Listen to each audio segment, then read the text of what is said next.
Haleluya, haleluya, shalom blessed people. Kiranya berkat dan damai sejahtera Allah di dalam Tuhan Yesus Kristus menjadi bagian kita sepanjang hari ini. Bersama saya Pendeta Theodorus dari Rumah Berkat, House of Blessing.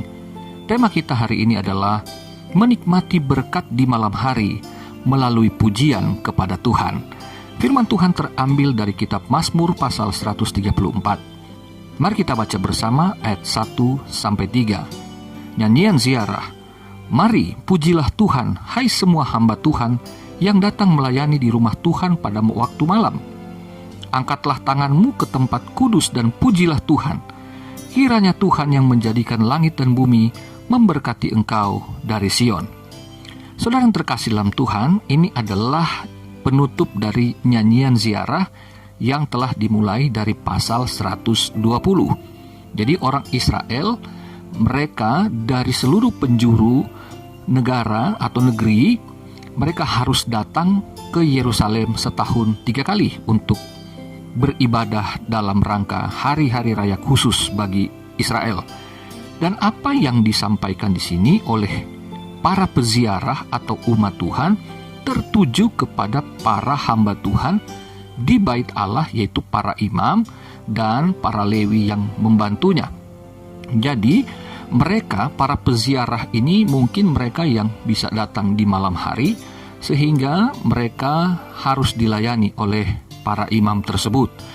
Jadi, ketika mereka yang datang di malam hari, mereka juga sama-sama harus berbakti, beribadah kepada Tuhan, meskipun tentu hal itu sudah sangat melelahkan dalam perjalanan yang jauh. Lalu para imam juga, mereka yang bertugas untuk shift malam itu, mereka harus bersiap sampai menjelang pagi. Mereka harus terus-menerus melayani, dan itu cukup melelahkan tentunya, melawan rasa ngantuk, rasa capek, lapar dan sebagainya. Nah, saudaraku, bagi kita sekarang adalah yang kita kenal misalkan dengan doa semalam suntuk atau doa semalam-malaman. Nah, itu adalah satu tantangan, karena baik bagi jemaat, baik bagi pendeta atau gembala untuk bersama-sama berdoa dari malam itu sampai subuh, Dan inilah yang sesungguhnya sesuatu yang menarik, membahagiakan, karena pada saat malam orang kebanyakan tidur, tetapi justru umat Tuhan datang beribadah kepada Tuhan. Nah, disinilah kita melihat bahwa dari ayat 1-3 ini, Mazmur yang pendek ini tetapi syarat dengan nama Tuhan. Setidaknya ada 5 kali dituliskan tentang nama Tuhan. Dan dikatakan di sana ada 3 kali dituliskan kata berkat. Kata kerja memberkati kita melihatnya di ayat 3. Tetapi sesungguhnya kata memberkati ini sudah dituliskan juga di ayat 1 dan ayat 2 yang diterjemahkan dalam bahasa Indonesia, pujilah. Ini kata baraku itu sesungguhnya adalah berkatilah. Kepada siapa? Umat memberkati melalui para imam. Imam memberkati siapa? Memberkati Tuhan. Kok bisa? Saudaraku, kalau kita melihat teks ini, maka kita paham bahwa memberkati itu atau berkat yang diberikan itu oleh satu pihak saja selama ini kita tahu. Padahal Alkitab mencatat sesungguhnya tindakan memberkati ternyata 2 arah. Pihak pertama, meskipun dituliskan di ayat yang ketiga, ayat yang terakhir, tetapi sesungguhnya maksud saya, itulah yang menentukan adanya pemberkatan di ayat 1 dan ayat 2 berupa pujian. Tuhan yang menjadikan langit dan bumi, yang memberkati, dialah yang selalu pertama-tama memberkati berupa anugerahnya, kasih karunia-Nya, berkat-berkat bagi kebutuhan rohani, jiwani, dan jasmani dari umatnya.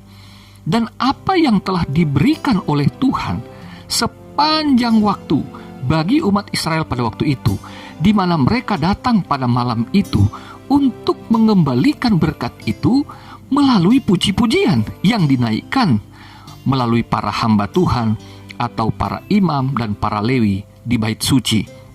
Saudara yang terkasih dalam Tuhan, jadi dengan demikian bagi kita juga hari ini, sesungguhnya kita yang telah diberkati Tuhan, maka setiap pekerjaan-pekerjaan yang kita kerjakan dari pagi sampai malam, itu semua adalah kasih karunia Allah bagi kita. Dia yang memberikan pekerjaan itu, Dia yang memberikan pelayanan itu, sehingga patutlah Dia diberkati melalui pujian. Jadi apa yang dari Tuhan itu dikembalikan kepada Tuhan dalam bentuk pujian. Dari pihak Allah berkat untuk memperlengkapi kita, dari pihak kita, kita memberkati Dia, yaitu dengan puji-pujian, di mana kita menyanjung keagungannya, kebaikannya, kasih setianya yang luar biasa itu. Saudaraku, kita di dalam perjanjian baru ini tidak perlu menunggu 3 kali setahun untuk menghadap Tuhan. Kita di dalam Kristus Yesus telah diberikan akses dan kemudahan tanpa batas waktu, tanpa batas ruang.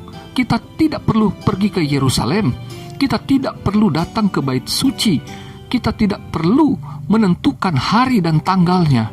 Yesus berkata, Allah itu roh. Kita dapat menyembah Dia dalam roh dan kebenaran, kapanpun, dimanapun.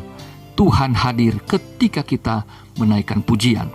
Pada waktu itu hanya hamba-hamba Tuhan, para imam, para lewi yang boleh beribadah untuk menyajikan korban persembahan kepada Tuhan.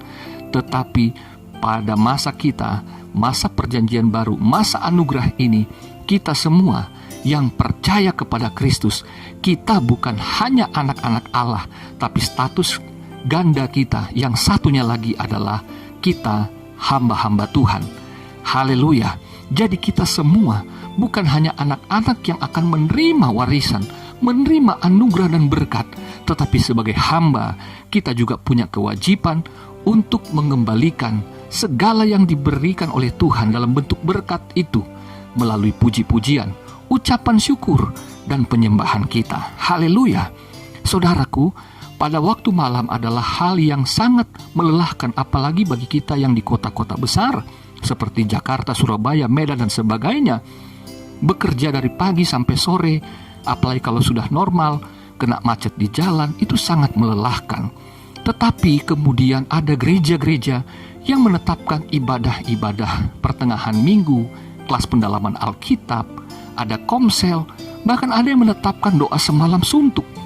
Ini sesuatu yang sangat menantang bagi kita orang-orang Kristen ya.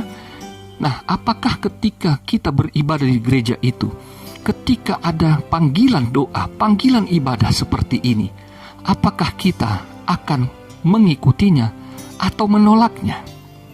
Saudara, kalau kita mungkin beribadah di satu gereja yang belum mempunyai jadwal ibadah seperti itu, apakah di malam hari kita meluangkan waktu ketika kita pulang bekerja atau sudah akan beristirahat malam? Bisakah kita ambil waktu untuk memuji dan menyembah Tuhan?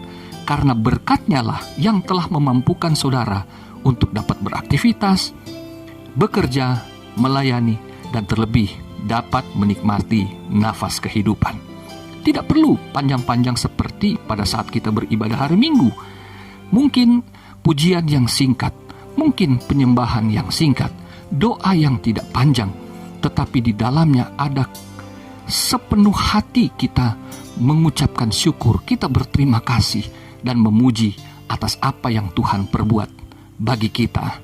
Karena kita dalam bekerja banyak sekali menghadapi tantangan, tetapi ketika kita mengangkat tangan seperti yang kedua, tanda kita menyerahkan segala kelemahan-kelemahan yang tidak kita sanggup untuk hadapi dan tangani. Kita menyerah hanya kepada Tuhan, dan dengan penyerahan itu, maka kita tahu bahwa Tuhan yang datang kepada saya untuk memberkati saya, Dialah yang akan memberikan saya kekuatan besok hari ketika saya akan bekerja dari pagi dan seterusnya. Saudaraku, di sini dikatakan di ayat 3, kiranya Tuhan yang menjadikan langit dan bumi memberkati engkau dari Sion.